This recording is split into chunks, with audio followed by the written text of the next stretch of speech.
As their first gaming headset without their co-brand partner Sennheiser, the EPOS H3 is set as an evolution of the GSP 300 for a simple, comfortable, do-it-all gaming headset. But EPOS has also given us a few of these $119 headsets to give away, so be sure to stick around to the end of the video and check out all those details. Thanks for watching 9 to 5 Toys. Be sure to like, subscribe, and enable notifications with the bell icon so you don't miss any upcoming videos. Hey everyone, I'm Jordan with 9 to 5 Toys. While EPOS might be a newer name for some when it comes to gaming audio and hardware, they actually have a pretty expansive heritage already because of their co-branded work with Sennheiser. Well-known headsets like the GSP 300, GSP 670, and external sound cards like the GSX 300 were all co-branded up until recently when EPOS separated from Sennheiser. And we also took a look at the GTW 270 True Wireless Earbuds, which were the first solo offering from EPOS, but today we have the first headset from EPOS, the H3.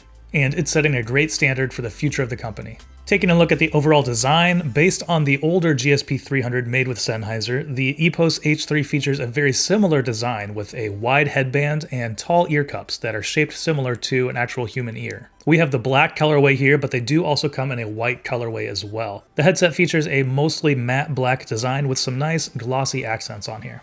Adjustments to the headband are nice and easy with these expanding kind of arms here, and they do have little numbers, a little numerical representation so you can remember what setting you had it at if you do need to adjust it. On the left ear cup is this kind of signature EPOS, Sennheiser microphone. So it's a large boom arm that can swing up and out of the way, and it does mute when you swing it up.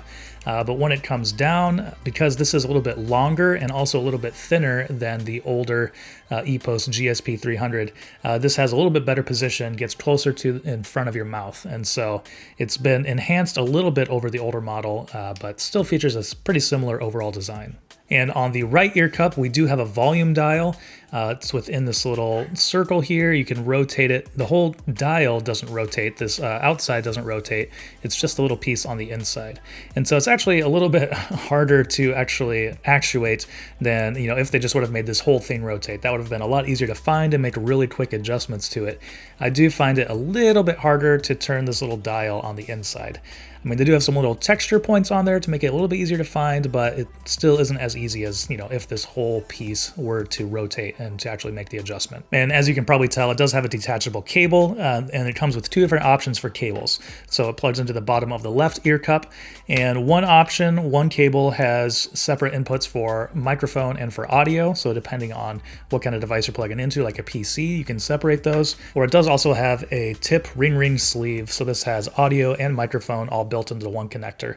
So this is going to work for, like smartphones with a 3.5mm port, or laptops, or other devices like an Xbox controller. So both of these together make this a pretty universal headset because you can plug it into anything with a 3.5mm port. So that's one benefit of it not being wireless and not having a USB connection, is that it works cross-platform on a ton of different devices. Moving on to comfort, thanks to those taller ear cups, you can kind of see the shape on here.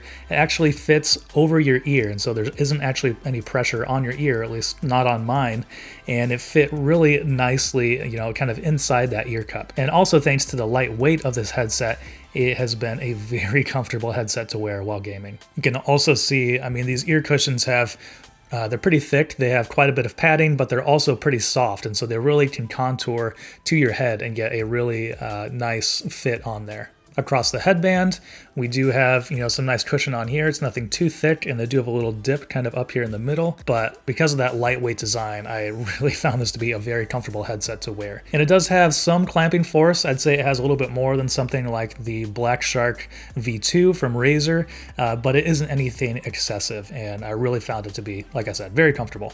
Another benefit of that clamping force and these large ear cups and how they sit on your ears is that sound isolation is really impressive on the H3. It does a better job than the Black Shark V2 from Razer, although there aren't any, active noise canceling elements, but just for passive noise canceling, I was really impressed with how these performed for such a lightweight, inexpensive gaming headset.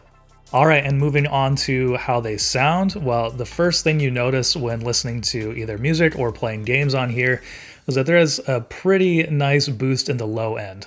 With a reported frequency response of 10 to 30,000 Hz, this headset has a huge, impactful low end. But it keeps things under control and renders clear mids and crisp, clear highs as well. It sounds really well balanced with that noticeable boost in the low end. Stereo separation is also great on the H3 with some impressive imaging. When listening to Sound and Color from the Alabama Shakes, it was easy to pick out instruments, and the headset did a great job of placing them throughout the wide soundstage.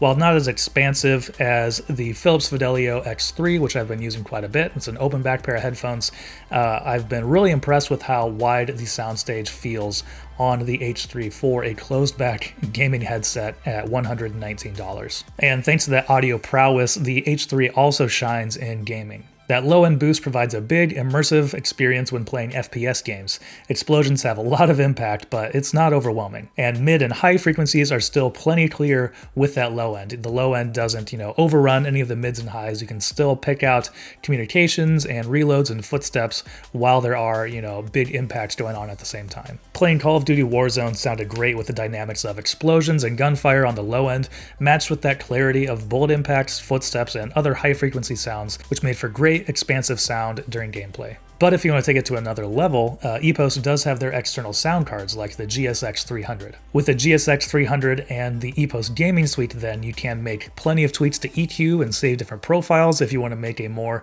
competitive profile that, brings down some of the low ends and boosts up some of the more mids and highs. Or if you want to turn on virtual surround sound mode with the EPOS Gaming Suite, or even tweak some of the microphone sounds as well. That's all unlocked if you add the GSX 300 external sound card. Moving on to the microphone, while it sounds plenty crisp and clear for communications, like most other gaming headset microphones, it is pretty focused on clear communication, so it's not as natural sounding of a voice as what a dedicated condenser microphone like the Razer Siren Emote that I'm using here would be picking up. And so here we'll do a quick sound test so you can hear what the microphone sounds like. Alright, so here we're using the built-in microphone on the EPOS H3 headset. One thing I noticed right off the bat is I really had to turn down the gain on my MacBook Pro when recording in Adobe Audition. So it seems to be a pretty powerful mic, sending a strong signal through, but hopefully this gives you a good idea of what it sounds like. And one other thing we'll test here, I'll just type on a keyboard a little bit so we can hear how the voice sounds with some keyboard noise in the background. This does have some brown tactile switches in it. So here we can get an idea of what that sounds like and how the microphone does with cutting out background noise. In some of my earlier testing, it looks like it's still showing up here. Some of that sound is still popping up.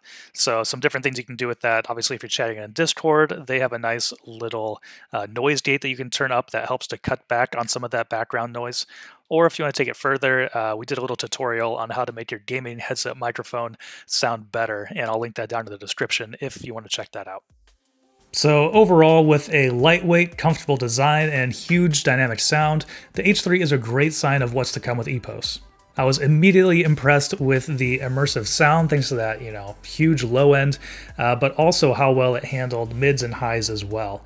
It was just very dynamic because it did have that big boomy low end, but plenty of clarity for picking up footsteps at the same time. I was also impressed with the comfort and passive noise cancellation thanks to those big soft ear cups and lightweight, and just overall I've been really impressed by what EPOS has to offer with the H3. Razer still has a pretty good foothold on this market with the Black Shark V2, but really excited to see what other offerings come from EPOS, just because I'm really impressed with this first offering with the H3. Okay, thanks for sticking through this, and now for the details on the giveaway. EPOS is hooking us up with a few of these headsets, with 5 of them, and the way you're going to enter is going to go to our Instagram account, and then all you need to do is make sure you're following 9to5Toys, you need to like that post, and then also comment and tag a buddy, and you'll be entered. The giveaway will probably run for about a week, and then we'll notify the winners through Instagram DMs. And another cool thing is that EPOS is going to let you choose your color as well, whether you want the black or the white variant. So really nice of them. Thanks to EPOS for hooking us up with those, and good luck in the giveaway. Well, that'll wrap it up for our review of the EPOS H3. Let us know what you think about it down in the comments below. Thanks for watching. If you enjoyed this video, please give it a thumbs up and consider subscribing. This is Jordan with 9to5Toys.